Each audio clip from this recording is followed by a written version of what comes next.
Laga pertama putaran ketiga kualifikasi Piala Dunia 2026 zona Asia telah selesai digelar. Dari grup C yang disebut-sebut sebagai grup maut, Australia di luar dugaan takluk dari Bahrain 0-1. Kemudian Arab Saudi juga mendapatkan kejutan dari Indonesia yang mampu mengimbanginya dengan skor 1-1. Kejutan juga dibuat Jepang dengan memukul telak Cina 7-0 tanpa balas. Dalam klasemen sementara grup C, Jepang memimpin, diikuti Bahrain, kemudian Arab Saudi, Indonesia, Australia, dan Cina di peringkat terbawah. Selanjutnya, laga kedua dari putaran ketiga kualifikasi Piala Dunia akan digelar pada 10 September mendatang, di mana Jepang akan menghadapi Bahrain, Cina menghadapi Arab Saudi, dan Indonesia menghadapi Australia.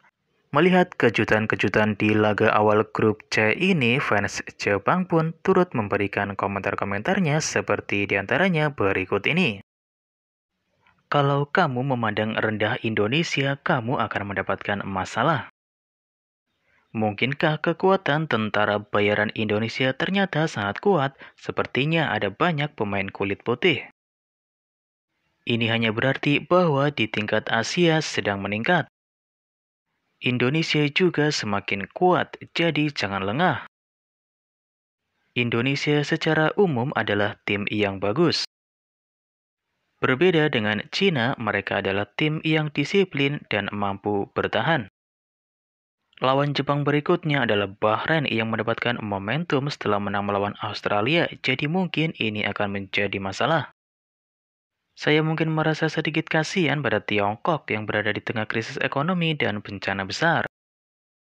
Bahkan tim-tim yang berada di peringkat terbawah FIFA pun tidak bisa dianggap remeh karena levelnya sedang menanjak. Indonesia dan Bahrain merepotkan, mereka akan menjadi grup yang tangguh. Saingan Jepang adalah tim-tim top dunia, bukan negara-negara Asia yang lemah. Baik Bahrain maupun Indonesia mengalami kemajuan, jika kamu menjilatnya itu akan membunuhmu. Sedangkan untuk grup lainnya, jangan lupakan Korea Selatan yang bermain imbang di kandang sendiri melawan Palestina. Hanya saja Republik Rakyat Tiongkok menjadi satu-satunya negara yang terlalu lemah. Itu adalah negara yang seharusnya tidak diikut-sertakan dalam babak kualifikasi final. Bukti bahwa negara-negara lain di Asia mulai memperoleh kekuatan. Saya meremehkan Arab Saudi dan Australia, berpikir mereka pasti akan menang. Jepang mungkin lebih unggul, tapi itu mungkin berarti semua tim selain Tiongkok harus berhati-hati. Saya tidak tahu apakah ini pertanda baik, akan merepotkan jika Australia dan Arab Saudi menyerang kita dengan sekuat tenaga. Pihak yang paling menderita akibat ini adalah Tiongkok yang terpaksa berada dalam situasi yang lebih menyedihkan dibandingkan Australia dan Arab Saudi. Tidak peduli apa yang dilakukan Arab Saudi atau Australia, Jepang hanya perlu fokus pada pertandingan di depan mereka dan menang. Indonesia juga kuat di kualifikasi Olimpiade, sepertinya levelnya terus meningkat. Saya lebih khawatir tentang Bahrain dan Indonesia dibandingkan Australia dan Arab Saudi. Sepertinya ini akan menjadi perkembangan yang sulit. Indonesia akhir-akhir ini semakin kuat sehingga tidak mengherankan. Selain Tiongkok, saya bertanya-tanya apa yang terjadi dengan Arab Saudi dan Australia, bukan negara yang mudah kalah dengan peringkat bawah. Ya, Asia Tenggara tidak lagi murah, sepak bola juga sangat populer. Bahrain dan Indonesia sama-sama kuat. Saya ingin Anda bertarung sambil mengambil tindakan yang tepat. Menurut saya, Indonesia bukanlah negara yang perlu banyak dikritik saat ini. Bahrain juga menjadi bukti Indonesia semakin kuat. Jepang harus berhati-hati saat mendekati Bahrain. Saya pikir Tiongkok adalah satu-satunya negara yang terlalu lemah. Saya tahu Indonesia kuat sejak Piala Asia, jadi saya tidak kaget sekarang banyak pemain yang dinaturalisasi. Bahrain kuat, Indonesia juga penipu, tapi Cina punya image jelek, jadi cocok banget buat Cina. Grup C yang lolos peringkat pertama milik Jepang. Grup A ada Iran dan Uni Emirat Arab. Grup B sulit, Jordania, Korea Selatan, dan Irak. Ini mungkin merupakan situasi terberat bagi Tiongkok, Australia, Arab Saudi, dan negara-negara lain harus mengalahkan Tiongkok. Saya terkejut Arab Saudi mendapat hasil imbang, artinya tim-tim yang berada di posisi teratas tidak akan bisa dengan mudah mendapatkan 3 poin.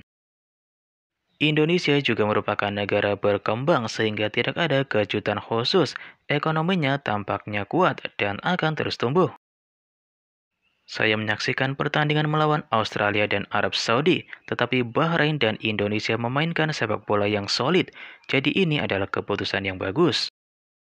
Korea Utara dan Indonesia di pot 6 memiliki peringkat yang rendah namun mereka berada di peringkat 4 pot, jadi hasil imbang bukanlah masalah besar. Sampai saat ini sudah banyak pertandingan sengit melawan Bahrain dan belakangan ini Indonesia semakin kuat sehingga berhasil mencapai babak kualifikasi akhir. Melihat Piala Asia, saya rasa Indonesia tidak terlalu lemah. Dia memiliki kecepatan dan dribbling serta koneksinya cukup bagus. Di Indonesia, generasi bawah nampaknya semakin kuat dan tidak bisa saya remehkan. Jika Jepang lengah, mereka akan tersingkir. Itu bukan kesalahan, tapi Bahrain dan Indonesia juga semakin kuat dan Piala Asia menyadarkan saya akan hal itu. Di Cina, Indonesia, dan Bahrain, kemampuan sang pelatih akan diuji, mungkin akan mengincar posisi ketiga atau keempat. Indonesia melakukan banyak hal, bukan suatu kejutan. Saya melihat pertandingan U23 pada bulan April lalu, dan tidak ada keraguan bahwa mereka menjadi lebih baik. Indonesia juga berada di turnamen final Piala Asia, jadi saya tidak heran. Indonesia dan Bahrain semakin kuat, namun Australia dan Cina tidak kunjung membaik dan mengalami stagnasi. Saya yakin Bahrain nyaris lolos ke Piala Dunia di babak kualifikasi terakhir bukan, dan Indonesia telah membuat kemajuan. Saya merasa keseimbangan kekuatan di Asia berubah sedikit demi sedikit, bahkan dari sisi Piala Asia, Bahrain dan Indonesia tidak bisa dianggap remeh. Artinya Indonesia tidak bisa dianggap remeh, bukan lawan yang mudah melawan Arab Saudi, Bahrain, dan Australia. Dari sudut pandang Bahrain dan Indonesia, jika mereka bisa mendapatkan 1 poin dari Jepang, itu saja akan membawa mereka semakin dekat ke peringkat 3 atau 4. Semua orang kecuali Jepang berada dalam kelompok kematian. Jika kita menganggap Indonesia adalah negara inferior, tidak bisa dianggap remeh, maka kita akan menjadi seperti Arab Saudi.